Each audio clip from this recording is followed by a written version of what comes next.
આ મંચ પરથી કહેવા માંગીએ છીએ, જ્યારે અમારા ચંદ્રકાંતભાઈ ને આ પોલીસ, એમનું જીએસટી, એમનું ઈડી, એમના ગૃહમંત્રી કે એમના ભાજપના નેતાઓ ક્યારેક પણ ખોટી રીતે હેરાન પરેશાન કરશે, આ ચંદ્રકાંતભાઈ માટે માત્ર ઝઘડિયા વાલિયા નેત્ર નથી, આ ચંદ્રકાંતભાઈ માટે આખું ડેડિયાપણા પણ આવશે અને જરૂર પડશે અંબાજીથી ઉમરગામના લોકોને લાખોની સંખ્યામાં ભેગા કરીશું. કોઈ પણ આદિવાસીનો માણસ આગળ વધે એટલે આ ભાજપના સાંસદના પેટમાં તેલ રેડાય છે. કોઈ પણ આદિવાસી યુવાન આગળ વધે તો અહીંયા હમણાં નવા કોંગ્રેસમાં જોડાયેલા નેતાઓના પેટમાં તેલ રેડાય છે. ત્યારે એ લોકોને હું કહેવા માંગુ છું, આમ આદમી પાર્ટી નેતૃત્વ પૂરી પાડનારી પાર્ટી છે અને આવનારા દિવસોમાં કોઈ પણ આદિવાસી કોઈ પણ બિઝનેસ સાથે જોડાયેલો હશે, કોઈ પણ નોકરીમાં જોડાયેલો હશે, કોઈ પણ જગ્યાએ આગળ વધતો એના ટાટિયા ખેંચવાનું કામ જો આ ભાજપના કોંગ્રેસના નેતાઓ કરશે તો એ લોકોને પણ એમના ઘરે જઈને એમનું પાણી અમે મપાવી દઈશું. સાથીઓ, તમને બધાને ખબર છે, અનેક લાખો બલિદાનો પછી, હજારો ક્રાંતિકારીઓની શહાદતો પછી આ દેશને આઝાદી મળી, દેશનું બંધારણ બન્યું અને દેશના બંધારણમાં આદિવાસીઓ માટે અનુસૂચિ 5 લાગુ કરવામાં આવી.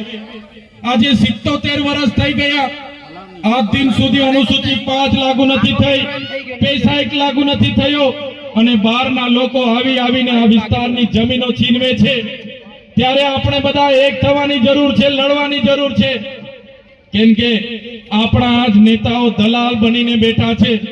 સૌથી વધારે જો આ વિસ્તારની સમસ્યા હોય તો આ વિસ્તારમાં જીઆઈડીસીઓમાં આપણા કામદારોનું શોષણ થાય છે. જે પ્રકારે સરકારે એમના ધારા ધોરણ મુજબ નિયમો બનાવ્યા, એમને ઇન્ડસ્ટ્રીયલ ડિસ્પ્યુટ એક્ટ મુજબ નિયમો બનાવ્યા, મિનિમમ વેજીસ, આજે પીએફ ફંડ હોય, આજે મેડિક્લેમ હોય, આજે ગ્રેજ્યુટી હોય, ઇન્ક્રીમેન્ટ હોય, બોનસ હોય, ત્યારે આપણા કામદારોને પૂરેપૂરું આપવામાં નથી આવતું, એમના માટે શોષણ થાય છે.